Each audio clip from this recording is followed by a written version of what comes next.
Season's greetings, folks. I'm Jumpinspider, and I'd like to welcome you all to my very first YouTube video. And it will be a festive one. As you can see, I have my Santa hat. We've got a Christmas tree. And in this household, we celebrate Terran Christmas, which means we also have a Terran figurine on the top of our tree. And I'm wearing my Terran t-shirt. And in the spirit of Terran Christmas, I'd like to offer you a special gift. And it is the FUDK build. The D is for David, the K is for Kim, and well, I'll let you figure out the rest. If you prefer to give it a more politically correct name like Fuzzy Unicorns Do Karaoke, be my guest. But this is a TvP build. It's not for the faint of heart. Some might even consider it cheesy. I designed it to crush adept openers, punish greedy players, and extract salty, delicious protoss tears. It's a 1-2 punch, opens with the Proxy factory, and seals the deal with a 1-base stim attack. It's viable on every single map except for Arena, because Arena lacks a good Proxy factory location. But before we get into specifics, I'd like to go over the build's strengths and its weaknesses. So, this build is incredibly strong against greedy play. If they happen to go Nexus, early Nexus, and then maybe even a quick third Nexus, you are just going to roll over your opponent. It's also strong against almost every single type of adept play. Especially strong against Proxy, Robo, adept drop, you know, the most enraging form of adept drops you can think of. The quickest form, 1 base, you know, no expansion nexus. It's also good against standard adept plays where they get, you know, a pretty quick robo and they drop you, but it's after they get their expansion. It's also strong, not quite as strong, but still incredibly strong against most standard openers, because most standard openers by default are a little bit greedy these days in Legacy of the Void. Any kind of early nexus, you know, Mothership Core expand, perhaps an Oracle expand. It's also pretty good against cheese, which includes the pylon rushes and the proxy gates, as long as you micro decently and set up your base. Your SimCity is decent.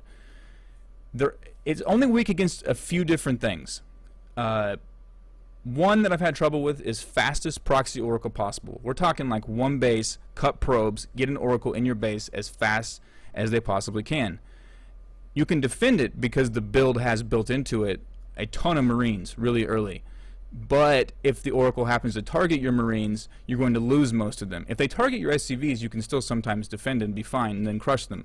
But if they're good at microing the Oracle, they don't lose the Oracle, and they kill most of your Marines, you're going to be left with a very small force, and your attack isn't going to be nearly as strong, and they're probably going to win. Another problem I run into with this build happens on 2 maps, Orbital Shipyard and Dusk Towers. Both of these maps have protected expansions, which means the only thing a Protoss player has to do is put up 3 pylons and, you know, just spam overcharge on those pylons as soon as you get there. And they can even add in Sentry, so then you're in, you know, double trouble, because they can defend with the pylons and they can force field that main ramp, which means you can't really get in because you only have 1 medvac at the beginning of it. Sometimes you can still win, and I'll show you an example where I still won in this scenario, but for the most part, it's almost going to be an auto loss. And this is going to happen when you face a really good player that has a quick observer and is able to see your troops running across the map. So they can immediately put up pylons, because it doesn't take long to build a pylon. And these types of really good reactive players may be able to stop you. But for the most part, it works all the way up to Master League, and I've even beat some GMs with it. But in the lower levels of play, you're just going to run over people. So, without further delay, let's go over some replays. First, I'll go over the build order against an elite AI, and then after that, we'll analyze some specific common scenarios you will encounter on the ladder.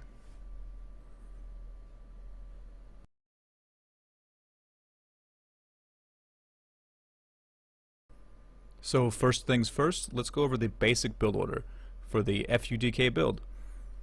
This is taking place on Dusk Towers against an elite Protoss AI. So like most Terran build orders, the first thing you want to do is build a depot with your initial SCV. After it finishes, just rally it to the ramp. I chose to rally in the middle of the map so that the SCV would automatically travel to the ramp, and you want to place a depot. The second SCV will be used to build a refinery. This is a gas first build. So we're going to see that refinery go down. You want to rally your SCV that's building the depot to the proxy factory location. So when it finishes this, it will automatically travel to that location. Don't stop building SCVs. Like, never cut SCVs the first part of this build, but as soon as you have 150 minerals, place your first racks. And about that time, you're also going to send 2 SCVs to your refinery to populate it. Without cutting SCVs, when you get 150 more minerals, you want to place a second rack. So it's gas first and then 2 racks. What I like to do is send this SCV that built the first racks, rally him back to the mineral line so he can immediately go start mining again. When this first racks finishes, there will be several things you do right in a row. The first thing will be to build this proxy factory. So it's going to be proxy factory. So it's finished, proxy factory, and then immediately marine out of the first racks, and then you'll have a slight delay, but when you get 150 more minerals, you want to start your orbital. So this next barracks, after it's finished, you will first of all send your SCV to the ramp that's building it. You want to put a reactor on this first racks, get a second marine, and then build a depot. And about that time, well, actually not quite yet, but when this second marine finishes, you're going to start a tech lab on this rack. So you're going to have 2 racks, 2 marines, and 2 add-ons on the way. One will be a reactor, and the second one will be a tech lab. So when the tech lab starts, then the factory should complete. They almost should happen simultaneously. The tech lab starting up and your factory completing. So you lift your factory, you land it here, you start your first mine, and you send the mine into the mineral line. Both of these add-ons should complete almost simultaneously. At this point, you want to start more marine production. You want to get about 6 marines before you start marauders. You want to have enough marines to defend an oracle, which is about 6. So minimum 6 marines. And then you want to start stim. As soon as you have 100 gas, start stim. And continue marine production until you reach that magic number of 6. As you can see, the mine just exited here. You want to try to get to the mineral line with the mine. Sometimes you'll be stopped, sometimes they'll kill the mine, but don't worry, because the main part of this build is the stim attack. If you don't get much damage done with the mine attack, it's fine. Sometimes the mine just ends the game. People just rage quit because you just obliterate their mineral line. They're actually about to kill my factory, so I have to stop this mine production, cancel it, and lift it so that I can save the factory, because the factory is a prerequisite for the starport, which is the next building we get. So now that I have enough gas to get a starport, I place the starport, and I think I'm about to start marauder production. Yes, this is the first marauder I'm making. I think I have about 8 marines. But as long as you have a minimum of 6, it's fine. You can start marauder production if you have enough gas, but you don't want to start marauder production before you start your starport. So now we're just continually building marines, marauders, and depots. I use this initial SCV here that I used to finish the wall off. I just make depots constantly, one at a time, just queue them up, and I do that throughout the game.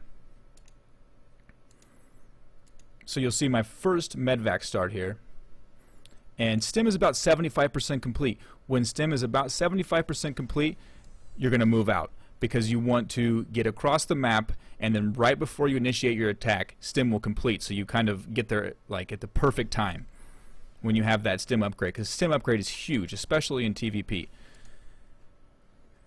So we're sending our troops across the map. The first medvac is about to complete, and when this medvac completes, you are going to boost it across the map. Stim is almost done, so I actually left a little bit late. I would like to leave earlier so stim hits right when I get to his ramp.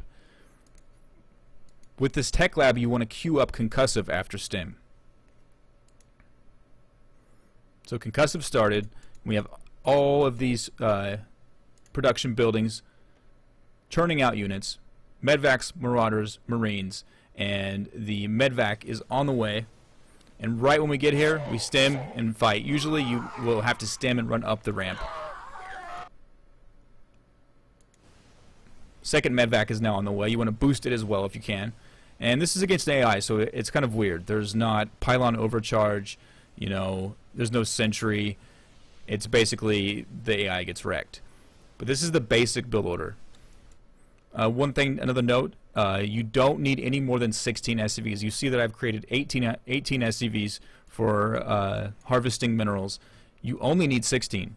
And it's actually optimal to stop at 16, so you have more money to create units and spit depots out. But it's okay if you go, you know, 18, 19 SCVs, that's no problem. But you only need 16 to continually build medvacs, marauders, marines, and keep your upgrades going. So the first upgrade you get stim, then concussive, and then get combat shields. The stim will kick in before you initiate the attack. The combat shields should kick in right after that while you're attacking.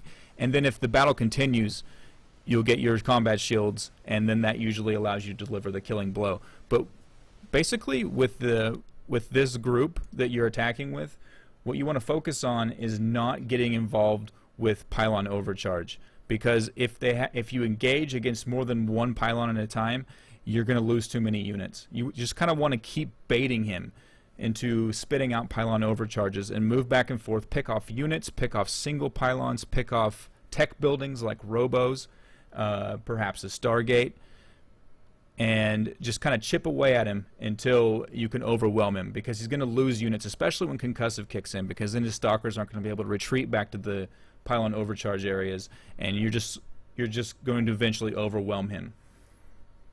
So that's the basic build order. For those of you who just came for the build order and want to see exactly how it's done, and now you're ready to go, get on the ladder and wreck some nubs, then go ahead, that's fine. But for those of you who want to see specific game situations and how to react to them, stick around, because I'm about to show you just how deep the rabbit hole goes. This concludes the overview and build order section of the FUDK build tutorial. Couple reminders for you guys. This is actually a 10-part series. If you want more of an in-depth analysis covering multiple in-game scenarios, be sure to check out the other 9 videos. If you have any questions, be sure to put them in the comment section below, or you can stop by my Twitch stream. I stream every weekday from 10 a.m. Central Time to 5 p.m. Central Time. I don't play StarCraft the entire time during my stream, but I definitely play it every single day, and usually in the afternoon. So feel free to stop by. I also do replay analysis. If you send me your replay ahead of time, direct message me on Twitch. I would be happy to go over replays, especially if they're builds that I have posted on YouTube. Would be the easiest for me to go over those builds. But I am open to analyzing any replay for free, so just let me know, and I would be happy to do that on stream. Everyone have a Merry Christmas.